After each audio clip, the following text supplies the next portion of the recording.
sunmut kah karena hari ujian atau yang lain-lain? Sunmut? Coba kebang sampai sunmut. Jadi apa? Sampai sunmut. Satu bang sampai sunmut. Adakah yang sunmut? Adakah yang mungkin tadi malam bakalai dengan dia punya lalu sunmut? Atau adakah yang mungkin kalian hari pamalas dari besok ais hari ujian hari Senin dan besok pamalas? Adakah yang sunmut? Bisa? Masa semua betul-betul semangat ujian kok? Tidak. Tidak? Oke. Halo, cantik. Siapa namanya? Kami dari Undana, kami dari Fakultas Kesehatan Masyarakat. Saya tidak sendiri. Saya tidak sendiri teman-teman. Teman-teman bisa lihat ada kakak-kakak yang lain di samping, ada beberapa orang. Ada yang cantik-cantik, ada satu yang ganteng, kalau yang perempuan bisa manis. Jadi sebelum kita memulai, perkenalkan diri. Perkenalkan, beta nama Irmi Chandra Pratoro. Teman-teman bisa panggil beta dengan nama Nike. Kebetulan beta alumni juga dari SMA 2 sini. Makanya kenapa beta pilih untuk beta bisa hadir kembali SMA 2 supaya beta bisa berbagi dengan teman-teman semua. Mungkin kakak yang lain bisa izin untuk mengenalkan diri. Halo semuanya, selamat pagi. Perkenalkan, nama bersilakan. Terima kasih. Halo teman-teman, selamat pagi semuanya. Perkenalkan nama saya Carolina Mesiara. Teman-teman sekalian bisa panggil saya Kak. Nama saya Flora Chandra. Teman-teman bisa panggil saya.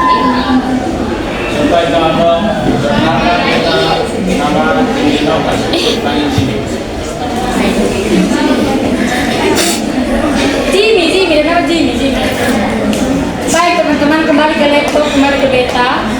Jadi hari ini kita mau sharing sedikit kepada teman-teman semua. Beta akan minta teman-teman untuk kita akan belajar matematika atau yang lain-lain, tapi beta mau sharing teman-teman sedikit mengenai satu hal yang sebenarnya itu dekat dengan ketong, tapi seringkali teman-teman itu anggap remeh. Gimana dengan pertama? Teman-teman ini kan anak sekolah. Adakah yang suka matematika di sini? Ada guru. Ada yang suka matematika di sini kah? Kalau teman-teman suka matematika, apa yang teman-teman bikin kalau besok suka matematika? Snack-snack yang teman makan, juga bisa teman-teman nongkrong di luar. Lalu teman-teman makan manis, ditambah lagi teman-teman konsumsi nasi dan lain-lain. Itu kadar manis sudah tinggi sebenarnya teman-teman. Tapi karena namanya anak muda dan sering tahan godaan, sehingga teman-teman mungkin sudah makan saat masih muda. Gitu. Begitu kok teman-teman, relate kok, ada relate kok dengan ini kata-kata. Saya relate kok teman-teman. Yang cewek di belakangnya kayaknya dia relate, tapi dia sudah senang. Baik teman-teman, kita ngomong terlalu banyak, jadi biar ada teman-teman yang melanjutkan untuk berbicara. Mari. Halo teman-teman, selamat pagi. Oke, hari ini kan kita membahas tentang bahaya mengonsumsi gula berlebihan. Jadi kakak di sini ini mau menjelaskan tentang gula. Jadi teman-teman sekalian mungkin ada yang tahu berapa jenis sih gula itu? Mungkin ada yang tahu. Gula itu berapa jenis? Mungkin ada yang tahu.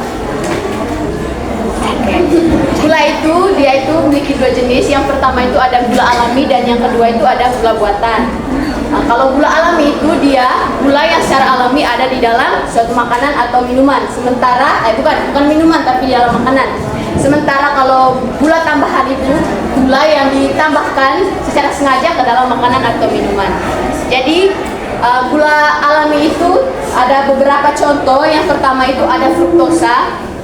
Fruktosa itu dapat teman-teman lihat atau rasakan itu ketika memakan atau mengonsumsi buah. Contohnya apel, pisang, anggur. Kemudian yang kedua itu ada glukosa. Glukosa itu sesuatu yang terdapat di dalam darah, yang dimana fungsinya itu untuk membantu proses kita menghasilkan energi di dalam tubuh. Yang ketiga itu ada laktosa. Teman-teman sekalian pasti sering mengonsumsi susu kan? Jadi kandungan gula yang terdapat dalam susu itu ada laktosa ya. Dan yang keempat itu ada maltosa. Kalau maltosa ini sesuatu atau gula alami yang terdapat di dalam jagung ataupun produk-produk jagung. Kemudian gula tambahan itu gula yang ditambahkan secara alami ke dalam makanan. Itu contohnya yang pertama itu sukrosa. Teman-teman pasti sudah tahu kan apa itu sukrosa. Sukrosa itu sesuatu yang terdapat di dalam gula pasir, dan gula pasir ini biasanya orang gunakan untuk misalnya membuat makanan-makanan manis ataupun membuat minuman yang manis. Kemudian gula tambahan lainnya yang biasa kita rasakan itu di dalam makanan atau minuman itu ada asilfulm kalium atau gula buatan. Biasanya ini terdapat di permen ataupun coklat-coklat. Kemudian ada sakarin, dan yang terakhir itu ada high fructose corn syrup atau HFCS. Ini merupakan gula tambahan yang biasa kita temui di makanan atau cemilan-cemilan yang biasa kita konsumsi setiap hari. Jadi di sini saya mau mengingatkan kepada teman-teman, dari dua jenis gula ini, gula yang paling sehat itu gula alami. Jadi di sini saya mengajak teman-teman sekalian untuk kalau misalkan mau beli jajan, mau minum sesuatu itu, perhatikan dia punya gula. Usahakan konsumsi gula alami saja karena itu sangat berguna bagi tubuh kita. Oke, itu saja dari saya. Terima kasih. Terima kasih Kak sudah melewati waktu di kegiatan kami hari ini. Di sini saya akan menjelaskan tentang, bukan saya ya. Di sini saya menjelaskan tentang fungsi gula dalam tubuh. Nah, di sini ada yang tahu sumber energi utama dalam tubuh itu apa? Berasa teman begitu.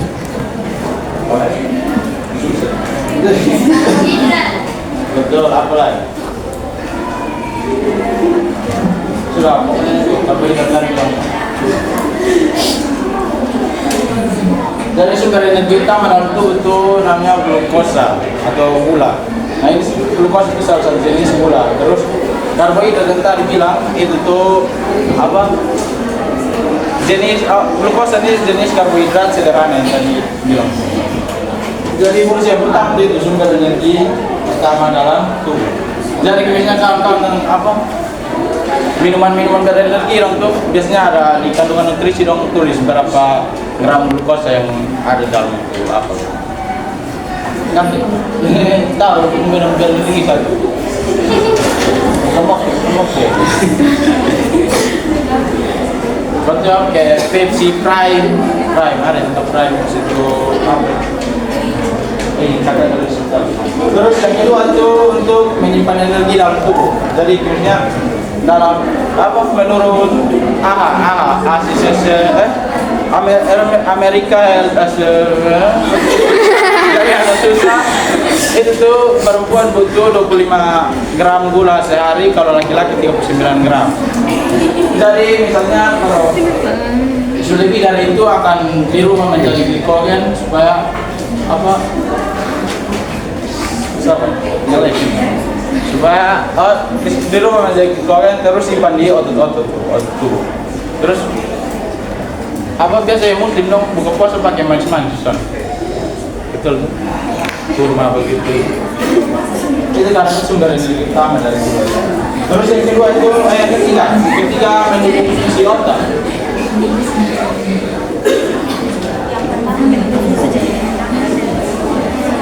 Jadi kalau kita kekurangan glukosa atau gula itu kita akan kurang konsentrasi dengan pokoknya segala hal begitu. Insya Allah selanjutnya akan jelas menurut KTM ini. Di sini ada kotor yang misalnya mood atau mungkin yang perasaan sedih atau marah atau mungkin kecewa dan dia punya dia mengonsumsi makanan-makanan manis ada kok. Oke, jadi selanjutnya saya akan melanjutkan dari penjelasan Kakak Jimmy, yaitu fungsi gula dalam tubuh. Fungsi gula dalam tubuh dia adalah mempengaruhi mood dan juga hormon. Jadi tadi juga sempat Kakak Nika singgung kalau sebuah studi dia mengatakan bahwa terjadi perubahan kimiawi di otak ketika seseorang mengonsumsi makanan-makanan manis, misalnya coklat. Nah, makanan-makanan manis dia dapat mempengaruhi otak untuk memproduksi hormon yang namanya serotonin. Ada yang tahu hormon serotonin itu apa?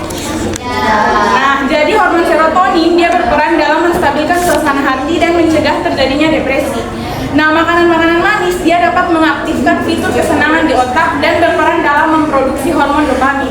Nah, hormon dopamin ini yang nanti ketika teman-teman mengonsumsi makanan manis, maka teman-teman suasana hati mungkin akan menjadi lebih baik atau senang atau Seperti itu teman-teman.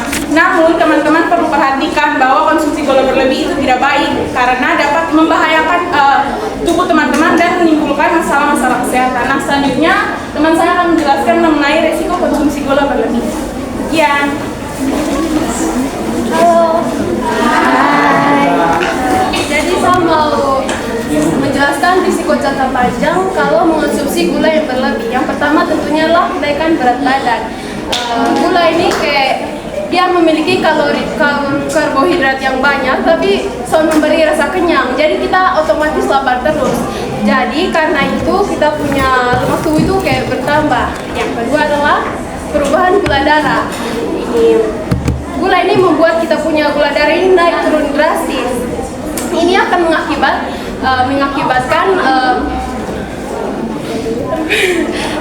saya agak gugup jadi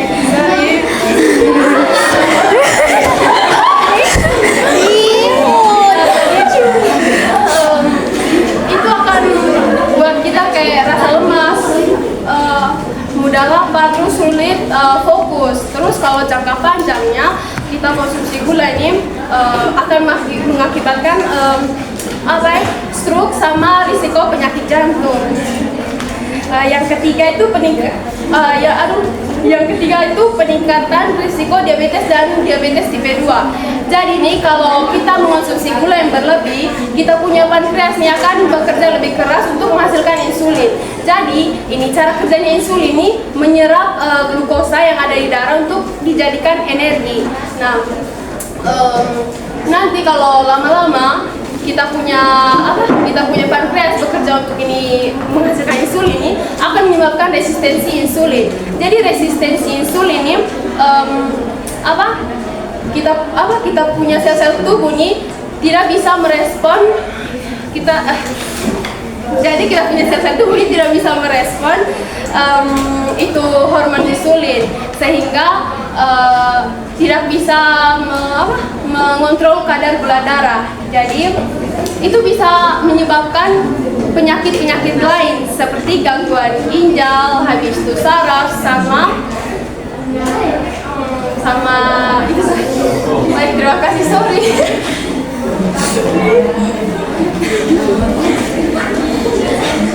Nah, selanjutnya di sini saya akan menjelaskan tindak lanjut dari yang Kofinda, yaitu resiko konsumsi gula berlebihan. Nah, selanjutnya resiko konsumsi gula berlebihan itu ada gangguan pencernaan. Ketika kita mengonsumsi gula berlebihan, kita akan mengalami gangguan pencernaan seperti diare, mual, kembung, dan perut terasa tidak nyaman. Hal ini dikarenakan gula berlebihan dapat mengganggu metabolisme gula, dapat mengganggu keseimbangan bakteri yang ada dalam usus dan meningkatkan gas sehingga kita bisa biasanya buang angin. Nah, selanjutnya itu ada peningkatan karies gigi. Gula ini merupakan makanan utama dari bakteri penyebab karies gigi, sehingga kalau kita makan gula berlebih, gigi kita itu kayak banyak karies yang kayak stuck gitu. Nah, selanjutnya itu ada peningkatan resiko infeksi. Ketika kita mengonsumsi gula berlebih, gula tersebut akan melemahkan sistem imun tubuh kita sehingga kita tuh kayak merasa sedikit-sedikit kayak tidak enak badan, terus merasa kayak gampang sakit. Nah, yang terakhir itu merusak fungsi otak dan kesehatan mental. Gula ini ketika kita mengonsumsi berlebih, kita akan merasa tidak fokus. Kayak kita maunya itu makan gula terus, kayak mau yang manis-manis. Jadi ketika kita tidak mengonsumsi gula lagi, kita akan merasa kayak kita pengen itu. Jadi kayak kita tidak fokus dengan apa yang sedang kita kerjakan. Dan ketika terlalu banyak kita tidak fokus, itu akan menyebabkan gangguan mental. Menjelaskan mengenai batas konsumsi gula per hari. Jadi mohon teman-teman untuk memperhatikan karena ini penting untuk teman-teman. Jadi mungkin nanti teman saya akan membagikan selebaran ini. Di sini ada gambar ini dari Kemenkes, namun teman-teman perhatikan bagian gulanya saja. Jadi anjuran dari Kemenkes itu konsumsi gula per hari itu adalah 10% dari total energi, yaitu 200 kilokalori atau 50 gram atau 4 sendok makan setiap hari ya teman-teman. Ingat, tidak boleh berlebihan karena sejatinya sesuatu yang berlebihan itu tidak baik. Oke, selanjutnya teman saya akan menjelaskan tips bagi teman-teman untuk mengurangi konsumsi gula.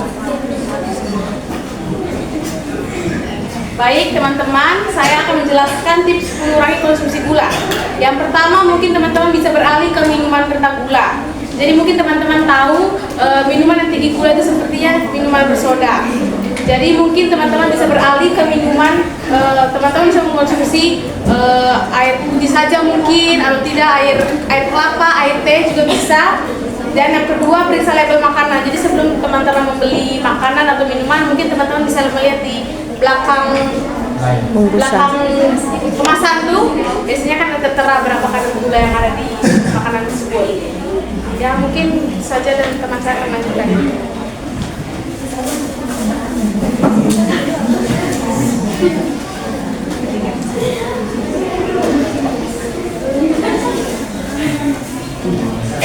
Baik, saya akan melanjutkan dari teman, yaitu tips mengurangi konsumsi gula. Di sini ada kurangi makanan manis. Makanan seperti kue donat, coklat atau permen itu memang enak, dan kadang kita susah untuk berhenti. Tapi coba teman-teman kalau setiap memilih yang manis-manis itu kurangi menjadi 2 atau 3 kali seminggu. Tapi supaya teman-teman mau makan yang manis, teman bisa cari-cari cemilan yang sehat seperti buah segar, yogurt yang tanpa gula, atau kacang-kacangan. Buah-buahan pun punya rasa yang manis dan mempunyai kandungan serat